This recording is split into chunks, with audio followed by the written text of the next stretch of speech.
begin with our sponsorship and support around the area, MATSON line stepped up, and to me, I felt the invigorating and the passion and the positive responses of, what are you doing here on the West Coast, and what's happening in regards to this dedication, and we would like to be a part of it.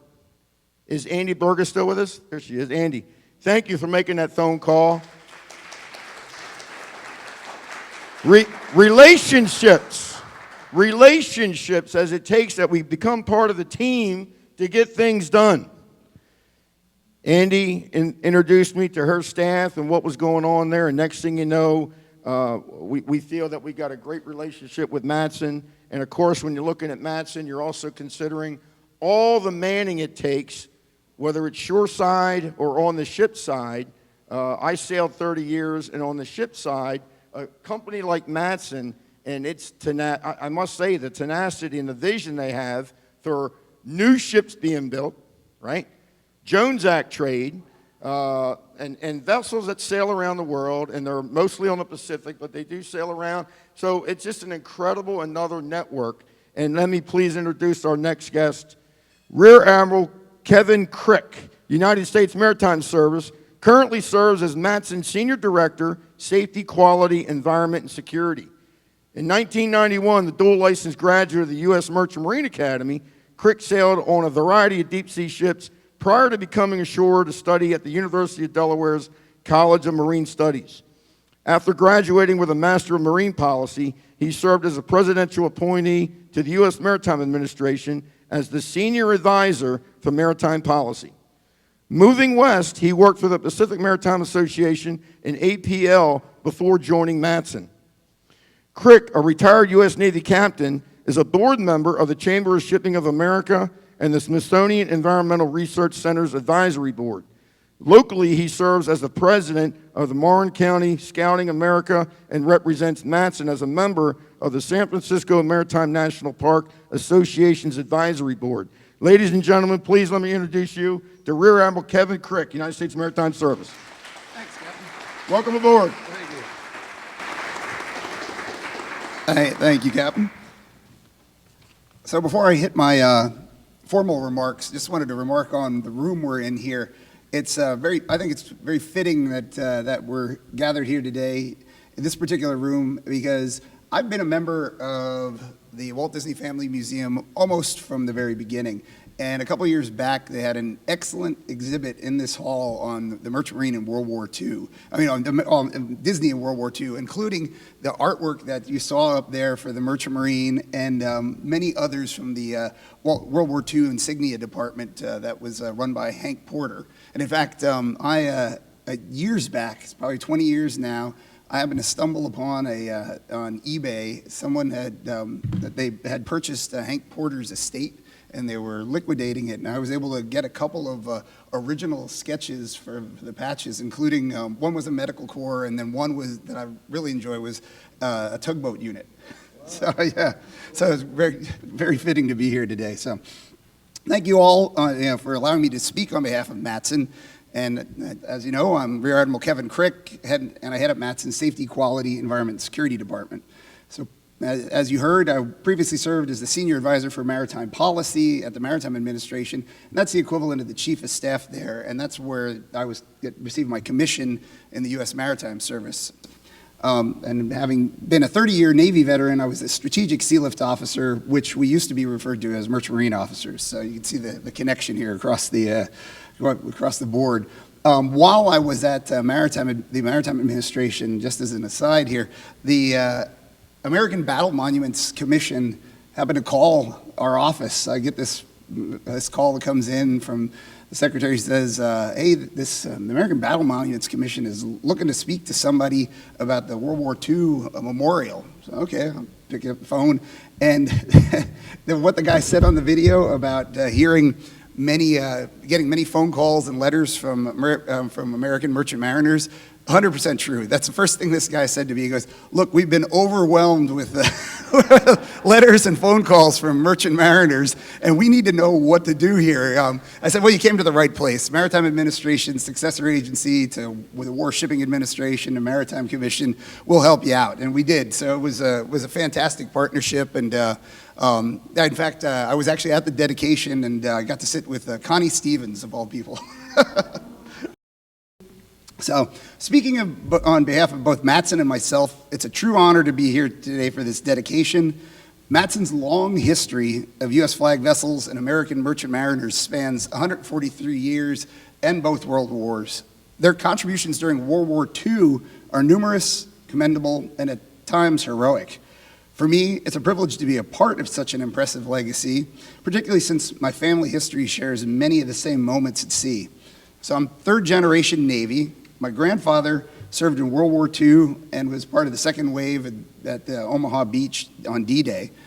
He also was sort of the impetus for me actually taking the tour of the U.S. Merchant Marine Academy for the first time. And as a little side story here, my dad comes back from a Navy duty, says, I got the place for you. He's at this academy. I'm like, I don't want to go to an academy. he says, well, let's go check it out. And he says to my grandfather, do you want to go with us to go up to see the U.S. Merchant Marine Academy? And my grandfather goes, Merchant Marine? He said, man, in World War II, those guys had all the beer. He said, I had to trade him a case of whiskey to get a case of beer. I said, okay, well, I'll go see what this academy is all about. So my father, his service, he was in Vietnam, and he was aboard the USS Pollux, which was a former freighter, the SS Mary Lakes. And that was before he moved to the staff of the Chief of Naval Operations at the Pentagon, and that's when I was born down in the Bethesda Naval Hospital.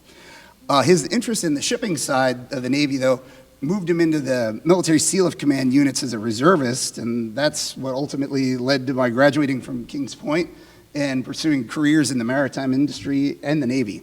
So as you can imagine, my family has got great respect for those Americans at sea. And that is who we are here to honor today, the American merchant mariners who gave the ultimate sacrifice for their nation. Without President Roosevelt's Fourth Arm of Defense, the Allies would not have won World War II. Losses were significant, both in terms of vessels and mariners, with the latter holding the solemn distinction of the highest per capita fatalities of any branch of the service, at 1 in 26 mariners giving their lives for their country. And to underscore that significance, the Navy's rate was 1 in 114. So MATSON was there at the front lines in every ocean and in numerous battles. So most people recall MATSON's famous liners of the era, the Matsonia, the Lurleen, the Mariposa, and the Monterey. Well, the Lurleen was headed back to San Francisco from Honolulu on December 7th, 1941. And by noon on December 11th, after being quickly stripped of her luxury fittings, she became a troop transport. So now, for my fellow MATSON colleagues, you think about how long it takes us these days to just put a ship through the yard. We did that in 2 days. Matsonia came home, it carried home survivors from many sunk vessels, including the USS Chicago and the President Coolidge, which was also serving as a troop transport. During one voyage in 1942, the SS Mariposa evacuated 690 airmen, soldiers, and their families from the Netherlands East Indies in order to support the nucleus of a revived Dutch Air Force. And after embarking 6,747 troops in New York in 1943 and sailing for Europe, the Monterey was in a convoy of 22 ships and survived a wave of German bombers to complete her voyage. But the services of the liners wasn't all MATSON contributed to the war effort. MATSON was appointed General Agent for the War Shipping Administration with the responsibility of manning, provisioning, maintaining, and servicing 172 different ships, including 39 of its own. Their freighters were present at every invasion from Guadalcanal to Normandy. Of these vessels, 15 did not return. 2 ran aground, while the other 13 met their fate at the hands of German and Japanese submarines and bombers. Many took to the boats, and many were rescued, while other mariners and members of the Naval Armed Guard perished or became prisoners of war. Ultimately, 64 employees of MATSON Lines lost their lives during the war. Of the MATSON vessels that were lost, the SS Lahui's experience is the most notable. After being torpedoed and sinking in the Caribbean on February 22nd, 1942, the SS Lahui fought back with her deck guns and won the honor of being the first merchant vessel to send a German submarine down in World War II. So MATSON's proud tradition of supporting the U.S. military and our American merchant mariners continues to this day. We are honored to have had many U.S. military veterans in our ranks, with about 60 now working for MATSON today. MATSON supports various veterans programs and initiatives, including those which aid in the transition from military service to civilian careers. We're a member of the National Industrial Security Program in order to move cargoes for the Department of Defense. And as a proud U.S. flag carrier, we work closely with the U.S. Transportation Command to ensure that our nation's defense supply chain is robust and effective.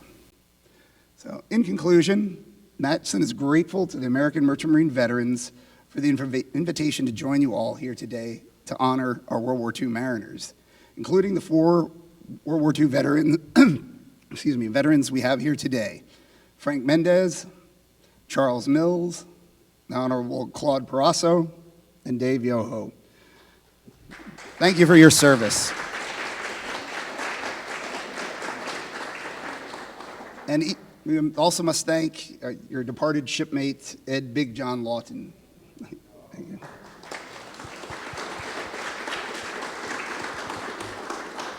It has been a privilege to be part of this solemn dedication on a most appropriate National Maritime Day. Thank you all. Thank you.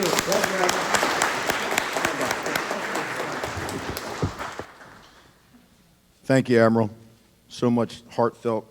On behalf of AMMV and the great legacy that our World War II has brought to all of us and the iconic Battle and Peat Patch, please take this as a token of appreciation to us. Thank you.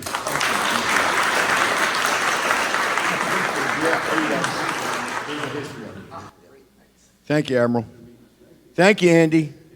Thank you, MATSON, very much.